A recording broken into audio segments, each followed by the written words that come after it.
Hi there, I'm Coach Craig Kenneth, and in this video I'm going to be talking to you about the psychology of no contact on the dumper. So if you're new to the channel, just to let you know, I am a therapist and have been a therapist for over 20 years. I also did behavior analysis before I started doing therapy many years ago. I have been very passionate about breakups for a long time because my whole life has been impacted by them. Both my parents were married 3 times each, and so I always wanted to understand why relationships don't work and what happens in a breakup. Why do breakups happen, and what can you do to turn them around? So if you're scouring the internet and coming across all kinds of channels talking about no contact, you're going to hear a lot of different views on it. I really believe that no contact is one of the most powerful ways to turn a breakup around. I'm going to talk about this because it's so important to understanding no contact. You're questioning it. You know, everything inside of you wants to connect with your ex. So doing the exact opposite is scary and it's painful. Okay, so I'm going to explain why it's so important to do this, okay? You see, you have to understand that in a breakup, when your ex ends the relationship, they're kind of feeling like they're in this position of power, right? And they're doing okay at first. And they think that, you know, this decision was important, they needed to make it, and now that they've done it, they're going to be okay and they're just going to move on with their life. But believe it or not, when you stop reaching out, it can have a deep, powerful psychological effect on that person. Okay? You've heard the expression, you don't know what you've got until it's gone. But the key is that it has to be gone. You have to be gone. Okay? So after your ex breaks up with you and they're feeling that relief, they did this big decision, they know that they hurt you, they didn't want to hurt you. Maybe they did. In some small cases they did, but usually they don't. They care about you and they just felt like the relationship wasn't working. But they wanted to make a decision. They had to stick with it. They feel like they have to stick with you. You try and, talk with them and, change their mind. Please, give me another chance. But they really kind of double down on it and they just give you all kinds of excuses, right? We hear all kinds of excuses of why they don't want to do the relationship. And of course, we know how to interpret those things because I've been doing that for many years, right? So they probably were unhappy for some time and they felt like, well, I have to end this situation. It's going to be tough, but you keep coming along, reaching out to them and trying to change their mind, which turns them off, right? Because now they're not seeing you as this equal person. They kind of feel like they're in this position of power.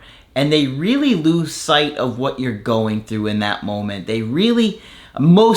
Some people can be compassionate and empathetic, but most people just aren't functioning at that level, that they're so secure within themselves that they understand, wow, this person is having a really tough time and I want to kind of be there for them to support them through this. Most people just kind of cut things off, right? So you're begging, you're pleading, you're doing the grand gestures, you're fantasizing about it. Oh, if I do this, it'll make them want to come back, right? I did it, right? I know what it feels like to do that. Some people will tell you to do handwritten letters, and in my experience, those most of the time make things worse. Good reminder text or the happy reminder text. Some people will say reach out after 30 or 45 days. All of that to me is weaker behavior. Okay, honestly. And, I think it shows a lot more strength to stop chasing after somebody that has walked away from you, to show the confidence of, I can handle this. Okay, but many of us have had attachment trauma. And that is why we're constantly talking about attachment styles and mental health, because you've really got to make that your focus during no contact. Many of you guys are just looking at what your ex is doing, where they're at, how they're feeling, and you have to understand that all of that is likely to change over time. Those feelings, what they're doing, what they're thinking. But I know it doesn't feel like that. So you really want to stay strong in that process. Okay? Now, some people will tell you, don't do no contact because it's a manipulation. I disagree with that. I don't see it as a game or manipulation. If somebody decides to end the relationship, you are simply showing maturity and respect by going along with it. They have made the choice not to continue, to cut you out of your life as a romantic partner, and you are showing the ultimate form of confidence and strength by saying, okay, if that's what you want, I understand. Now, sometimes you might have the opportunity to say, let me know if you change your mind. If you didn't get to do that, don't reach out to do that. Just leave them be. Let them see that you are strong enough to leave them alone. That is the most attractive thing that you can do in a breakup between you and them. Now, of course, one of the most attractive things you can do is to work on yourself, which I'm going to get to in a minute, because it's critical, okay? The last thing you want to do is show up the same way you did when you were in a breakup, right? Because the same issues will come out and it'll cause another breakup, more problems with the connection will happen, all those things. Okay, so it's going to be difficult to stay in no contact, okay? To leave them alone. You may struggle with it all day, every day. And for those of you that had a difficult childhood and attachment trauma, it's going to remind you, trigger you of how you felt when you were small, when you were little, okay? Like when I was small, I had to go to my dad's house all the time growing up. But my stepmom had serious problems. She was probably bipolar and borderline. And I didn't like to go there. And when I went there, I would be upset, I'd be sad, I'd want to go home to my mom. And so that's how I felt a lot of times after my breakups. I didn't understand this till I really started studying this stuff. So this is an opportunity for using this time to work on those issues. We all have our issues, okay? We all do things to turn people off. We can all improve on ourselves and be a better version of ourselves coming out of this breakup than we were going in.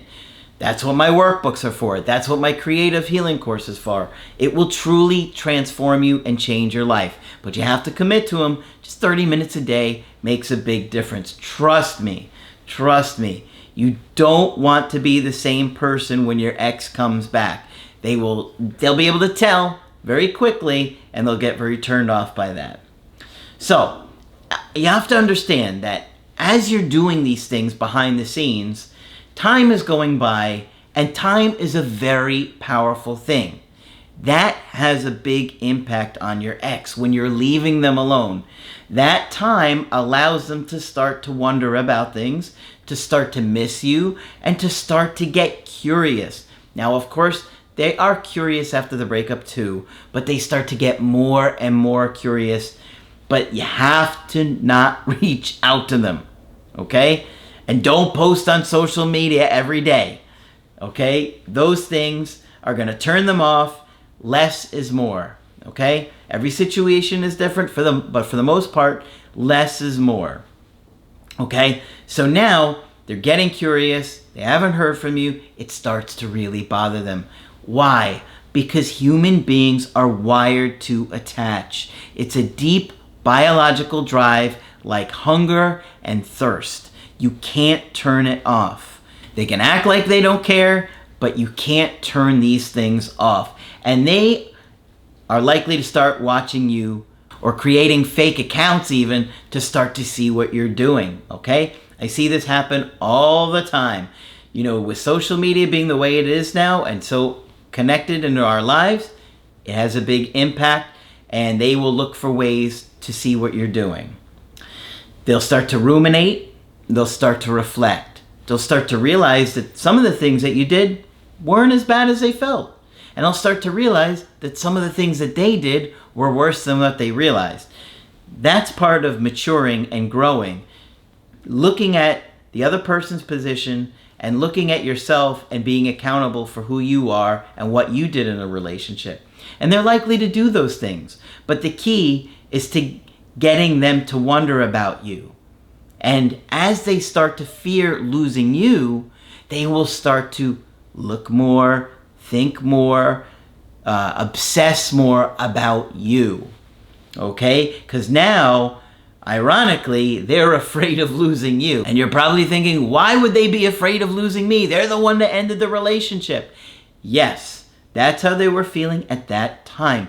But like I said, all these things happen over time that cause it to change, to cause them to feel differently. That the person that they maybe were interested in wasn't so great after all. And they got a lot of problems. I can't believe it. And now they start to think, wow, I can't believe I let go of somebody who was such a big part of my life for these reasons, when this new person, they're even worse, right? A lot of times that happens. So they start to think about how attractive you were and all the good qualities you have. And now they start to realize, well, you know what? They probably have a lot of options too. And you have been working on yourself. A lot of times you're getting more active in your life, focusing on your career, getting therapy, doing the workbooks, getting to a good place within yourself, and you are going to be more attractive to them. And you are going to have a lot of options. And so they know that. Deep down, they feel that. They fear that. And that is when things start to change within them in a major way, where they start to see your value again. They start to think, oh my gosh, you were so great. But they're a lot less likely to experience any of those things when you do the things I talked about before. Reaching out, a good reminder text, handwritten letters, grand gestures, all those kind of things. We want them to kind of be preoccupied with where you're at, what you're doing, like you've been feeling. We want it to flip, okay? In order to flip it, they have to wonder, okay? Then they're going to experience a lot of symptoms. Believe it or not, the dumper will often kind of feel numb and depressed, you know? Now they get angry about certain things, and they're kind of, you know, angry about what they did or what you did wrong, but then they're angry at themselves for the mistakes that they made. They might kind of feel detached, like, I'm kind of surprised I'm going through this. They'll be preoccupied with losing you, obsessing about you, where you at, what are you doing? And you want to be mature if they reach out, okay? Not immature, not ignoring them, okay? Their life, even if they're displaying how happy they are on social media, you should hear how many times they will come out and say, I was doing that for show. I was doing that because I wanted you to think I was happy, and I really wasn't happy. They're like overcompensating, okay? If you can stay away, you can move on. So that impacts them, okay? And all you're doing is being silent, which is not easy to do because you want to connect with them. But it shows how strong you are. And that is very attractive. But beyond that, the silence causes the space. The space creates separation anxiety. The separation anxiety creates all the alarms going off in their mind that now they're in danger. They are alone. They could lose you. Chemicals are released in their brain that they start to fear. It causes them stress. It causes them to ruminate and obsess about you. And at that point, they're likely to start to reach out to you with an indirect direct often. You know, things like, I miss the cat. And at that point, now you can show changes, but take it very, very slow. Now, I don't want to get into all those things in this video, but I really just want you to understand that when you go no contact, it has a profound effect on that person. It just takes time for those things to occur. They don't happen overnight. Although they might be able to tell right away when you stop reaching out that something is wrong, something is different. Okay? So understand that when we tell you to go no contact, we're really trying to put you in a position of strength and get you some of that power back. Now, I don't want you to go and become a manipulative person, or, you're just seeking revenge on them. Oh, I want to get them back just to dump them. That's not ultimately going to make you feel better. Right now, you're probably fantasizing about it, and that's normal. But ultimately, we want you to be a mature adult so you can have a happy relationship with this person again. So even though it's difficult, you want to commit to not reaching out to that person and allowing them the space and time to come back into your life. And then when they do, you show up in a way that makes them think, you know what? I didn't think I was going to feel this way again. I really didn't think that we could get back together again, that we could work things out. But I'm spending time with you again, or they're thinking I've had such a good time, or things seem different, and they'll reconsider things. And it gives you an opportunity to reconsider things too. Is this something that works for you? Will you be happy if you guys get back together? Will it be a situation that they come into your life and bring a lot to the table as well? Because that's also important. It's not just about getting them back. It's about having a partner in your life that makes life better. Okay? So do the work, stay motivated, stay in no contact. It will have a big effect on them. Trust me, it just takes time. So hopefully you found this video helpful. Of course, if you want to get my help personally, just go to my website, askcraig.net. I do email coaching and I do Skype.